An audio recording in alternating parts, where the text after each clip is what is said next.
जय माता दी। Welcome my channel Mithila जी की दुनिया। तो दोस्तों, आज हम मट्ठा की आलू बनाने जा रहे हैं। इसको कहीं कहीं कढ़ी भी बोलते हैं, आलू की कढ़ी, लेकिन हमारे इधर इसको मट्ठा के आलू ही कहते हैं। ये इटावा, मैनपुरी, उन्नाव, लखनऊ की बड़ी फेमस डिश है। शादी ब्याह हर प्रोग्राम में ये सब्जी ज़रूर बनती है। साथ में मैंने बनाया है पुलाव और ये मट्ठा की आलू, और साथ में मक्के की रोटी या मक्के की पूड़ी। तो आप लोगों को किसको खाना है, जल्दी जल्दी अपनी हाजिरी लगा दें। और मैं बनाने चल रही हूँ आप सब के लिए मक्के की पूड़ी और ये पुलाव और मट्ठे वाली आलू। तो चलिए देखिए मेरा वीडियो। अगर आपको पसंद आता है तो बड़ी अच्छी बात है। ये देखिए, मैंने सवेरे ही सवेरे आलू उबाल लिया था। तो ये आलू उबालने के बाद ये 4 आलू ज़्यादा हैं, इनको उठा के रख देंगे। मैंने आपको बताया है कि हम आलू हमेशा उबाल के रख देते हैं। अब तो ठंड आ गई है, किसी भी समय किसी का कुछ खाने का मन हो, फटाक से बना लो। आलू कचौड़ी, आलू पराठा, आलू का स्नैक्स, आलू का चिप्स, कुछ भी बना लो। उबली आलू रखी रहती है तो बच्चे अगर जल्दी जाना चाहते हैं तो फटाक से कुछ ना कुछ बन जाता है। इसलिए मैं हमेशा आलू उबाल के रखती हूँ। ये मेरी बहुत पहले की आदत है, यानी बचपन से आदत है। अब ये देखिए, मैंने 3 आलू निकाल लिया है, 4 आलू उबली रख दी है। और ये मेरा दही था, इसको मैंने छाछ बनाया है। 1 गिलास पानी डाला है। 1 कप दही था, उसमें 1 गिलास पानी डाल के इसको मैंने विस्कर से फेंट लिया है। आप चाहें तो मथनी से भी इसको मिक्स कर सकते हैं। दही की गांठें नहीं रहनी चाहिए, बिल्कुल मट्ठे जैसा दही हो जाना चाहिए। और अगर मट्ठा हो तब तो बहुत ही अच्छा है, लेकिन हमारे पास मट्ठा था नहीं। ये कल दही मंगाया था तो दही रखा था, इसी का मैंने फेंट लिया है। तो अब स्टार्ट करते हैं अपनी मट्ठे वाली आलू। दोस्तों, ये कोई नई रेसिपी नहीं है और न कोई सरप्राइजिंग डिश है, लेकिन ये इधर उन्नाव, मैनपुरी, इटावा, इधर सब्जी ये ज़्यादा बनती है। जबकि मेरे रायबरेली में ये आलू मट्ठे की सब्जी अब बनती हो तो नहीं जानते, पहले नहीं बनती थी। तो ये देखिए, इधर मैंने कढ़ाई चढ़ा दिया। कढ़ाई में मैंने डाल दिया है तेल और इस आलू को फोड़ लेंगे हाथ से, छोटा छोटा चंक जैसा। बिल्कुल भरता नहीं बनेगा और ना कद्दूकस करेंगे, इसको हाथ से तोड़ेंगे जैसे समोसे के आलू तोड़ी जाती है। अब हमने मसाला ले लिया है, हल्दी, धनिया, मिर्चा, और ये देखिए जीरा का तड़का लगा दिया है। और हल्दी, धनिया, मिर्चे का मसाला है हमारा, बहुत थोड़ी सी धनिया लिया है। अभी देखिए, ये है कसूरी मेथी, वो सारी, करी पत्ता और हरा मिर्च, बस ये देखिए। अब इसके बाद इस सब्जी में दोस्तों हम लोग जो है प्याज और लहसुन नहीं डालते हैं। अगर आप डालते हैं तो आप डाल सकते हैं। अभी देखिए, आलू को हमें ऐसे ही फोड़ लेना है और फोड़ने के बाद इसी तड़के में, यानी जीरा, मिर्चा और कसूरी मेथी, इसी तड़के में हम इस आलू को फ्राई कर लेंगे, हल्का सा गुलाबी गुलाबी। उबली आलू है, वो तो पक्की है, कच्ची तो है नहीं। ये देखिए, और ये जैसे भुन जाएगी, यानी हल्का सा एक लेयर आ जाएगा सफ़ेद सफ़ेद, उसके बाद ही हम तुरंत मसाला डालते हैं। ये देखिए, ये मैंने इसमें मसाला डाल दिया है। धनिया बिल्कुल नाम मात्र को डालिएगा, धनिया ज़्यादा इसमें नहीं पड़ती। बहुत सिंपल सी रेसिपी और इजी एंड क्विक रेसिपी है, और अच्छी भी बहुत लगती है, बिल्कुल चटपटी चाट जैसी लगती है। हम तो कभी कभी दोस्तों इसमें साबूदाना डाल के व्रत में भी बना लेते हैं। तो आपकी मंडे को बनाएंगे, आप लोगों को हम दिखाएंगे, देखिएगा। बहुत अच्छी सब्जी बन के ये तैयार होती है।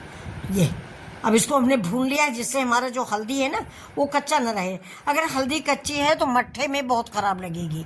मट्ठे में हल्दी कच्ची नहीं होनी चाहिए। लहसुन और हल्दी ये दोनों अगर कच्ची हैं तो आपकी सब्ज़ी का टेस्ट बेकार हो जाएगा, चाहे आप जितनी बढ़िया सब्ज़ी बनाए हो। तो इस चीज़ का आपको विशेष ध्यान रखना है। अब देखिए, मैंने मट्ठा डाल दिया, और मट्ठा डालने के बाद आप जैसा कि जानते हैं गैस धीमी होनी चाहिए, और इसको फिर परमानेंट हम चलाते रहेंगे जब तक कि मेरा मट्ठा बॉयल नहीं होगा। अगर मट्ठे में बेसन पड़ा हो या मसाले पड़े हो तो बेसन नहीं पड़ता, वरना मट्ठा ज़रूर फट जाता है। तो इसको हाथ की मेहनत होती है, आप इसको चलाना बिल्कुल न बंद करें, नहीं फटी फटी सी सब्जी बनेगी, घर वाले कहेंगे क्या बनाया है। मेरे साथ ऐसा हुआ है दोस्तों, मैंने सब्जी बनाई, मट्ठा फट गया, पनीर जैसा, घर में डांट पड़ी कि ये क्या बना के बैठी हो, दूसरी सब्जी बनाओ, ये ठीक नहीं है। तो मुझे दूसरी सब्जी बनानी पड़ी थी। साथ में देखिए, इधर मैंने पुलाव भी डाल दिया है। इसमें ढेर सारी सब्जियां हैं, आलू है, गोभी है, हरी मटर है, और थोड़ा सा शिमला मिर्च है, थोड़ा सा पत्ता गोभी भी है, और गाजर है। देखिए, ऑरेंज कलर वाली गाजर है, यानी जितनी सब्जियां होनी चाहिए वो सारी हैं।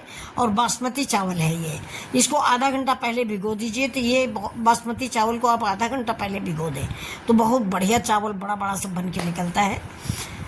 ये देखिए, पुलाव में बड़ा चावल ही दोस्तों अच्छा लगता है, खीर में छोटा चावल अच्छा लगता है और पुलाव में बड़ा बड़ा चावल अच्छा लगता है। अभी देखिए मैंने नमक डाल दिया और मेरी सब्जी रेडी हो गई। देखिए बिल्कुल 2 मिनट की रेसिपी है, इसमें बिल्कुल भी टाइम नहीं लगता। फिलहाल चलिए 2 मिनट नहीं तो 5 मिनट में आपकी सब्जी पक्का रेडी है। अभी देखिए इधर मेरा पुलाव भी रेडी है और बहुत बढ़िया पुलाव बना है। इसमें ये जो भैया हैं खाने के हेल्प करते हैं, इन्होंने थोड़ा पिसी हुई इलायची डाली है। कौन सी इलायची? छोटी वाली। बड़ी इलायची तो पहले पुलाव में पड़ी ही है, तेज पत्ता, बड़ी इलायची, लौंग, जीरा, लेकिन इन्होंने छोटी इलायची भी पीस के डाल दी है। तो इस पुलाव में खोलते ही इतनी महक आई है कि सभी कहने लगे क्या बन रहा, क्या बन रहा भाई, किचन में आज क्या बन रहा। हमने कहा भैया बना रहे हैं इलायची वाला पुलाव। तो ये पुलाव का नाम हो गया आज से इलायची वाला पुलाव। ये कहते हैं कि मैं जब भी घर में भी बनाता हूँ तो 4 इलायची लौंग पीस के ज़रूर डालता हूँ, पीस के डालता हूँ। हमने कहा चलो देखते हैं आज इसका भी टेस्ट। तो ये देखिए मेरी रेसिपी रेडी हो गई है। अब चलिए आप सभी लोगों के साथ मिलके भोग लगाते हैं। और जो हमारे बच्चे, बहनें, बेटियाँ पूरे 9 दिन के नवरात्र हैं, उनको बहुत बहुत मुबारक। और हम 10वीं वाले दिन फिर आपको जो डिश आप बोलोगे मैं आपको बना के खिलाऊंगी। लेकिन एक इसके साथ ही साथ मेरी एक छोटी सी रिक्वेस्ट भी है दोस्तों कि प्लीज़ मेरे वीडियो को लाइक करें और मेरे चैनल को सब्सक्राइब करें। थोड़ा सा प्रोग्रेस कराइए, 2 साल का चैनल है, कोई विशेष प्रोग्रेस पे नहीं है। तो ये देखिए ये सब्जी है, बहुत बढ़िया सब्जी बन के तैयार हुई। इसमें 2 स्वाद आते हैं, खट्टा मीठा चटपटा स्वाद आता है। जैसे लगता है अगर आप थोड़ा सा, हम तो कभी कभी ज़रा सा गुड़ डाल देते हैं तो बिल्कुल चटपटी चाट होती है मार्केट वाली। ये देखिए अब इसको चावल से खाएं, पूड़ी से खाएं, पराठे से खाएं। फिलहाल चावल से बहुत अच्छी लगती मुझको चावल से अच्छी लगती, लेकिन चावल डॉक्टर ने मना कर दिया दोस्तों। तो अब जबान पे लगाम लगाना है, मैं दलिया से खाती हूँ। ये देखिए, तो चलिए अब आप लोगों को हम सर्व करते हैं अपने पुलाव के साथ ये मट्ठा वाली आलू। और किसको किसको मट्ठा वाली आलू अच्छी लगती है, किसके किसके यहाँ ज़्यादा बनती है, ज़रूर बताइएगा। नमस्कार दोस्तों, फिर मिलते हैं आपसे ऐसे ही।